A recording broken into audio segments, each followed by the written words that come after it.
Gipirmahan na ang kasabutan nga malakip na sa curriculum sa pampublikong eskwelahan sa Talisay City ang local history.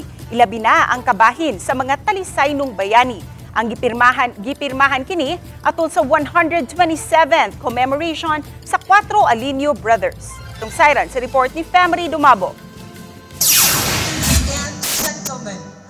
Nipirma sa Memorandum of Understanding ang SK Federation President nga representar sa Talisay City Government, Dr. Richel Bacaltos, Pangulo sa Talisay City College, o kadagkuan sa Talisay City DepEd Division, pinanguluhan ni Dr. Christine Pakibot, ang Assistant Schools Division Superintendent. Sugod sa sunod nga school year, lakip na sa itudlo sa mga magtutudlo sa mga tinun-an sa elementarya, high school o sa Talisay City College ang nahimo sa mga bayaning Talisaynon. Nakatampo sila sa napahimuslan nga kagawasan sa mga bagong henerasyon.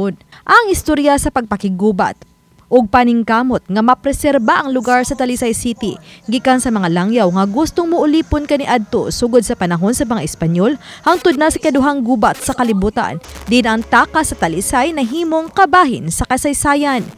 Panghinaot ni Bacaltos nga dilang kutob sa makaton apan puy-an usab diha sa adlaw-adlaw nga pagpanglimbasog sa usa ka Talisaynon ng ilang makatunan. Si Dr. Pakibot, isip Assistant Superintendent sa DepEd Talisay Division, ang nipasalig nga dilang kutob sa pagtudlo ang himuon, kundi lakip na ang dogang pa nga mga research, community projects ug uban pa. Just as the Alinio brothers once stood firm in the face of adversity, their courage and patriotism must permeate mutuho to our education system, spreading their legacy through our classrooms, lessons, researches, and outreach programs.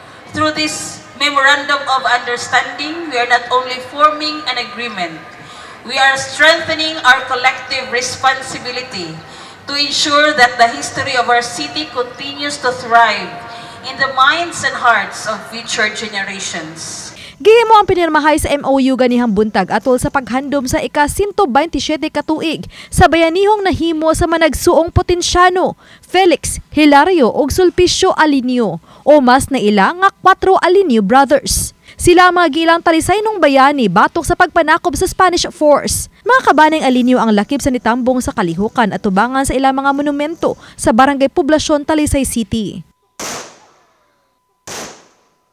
21 guns salute, wreath-laying.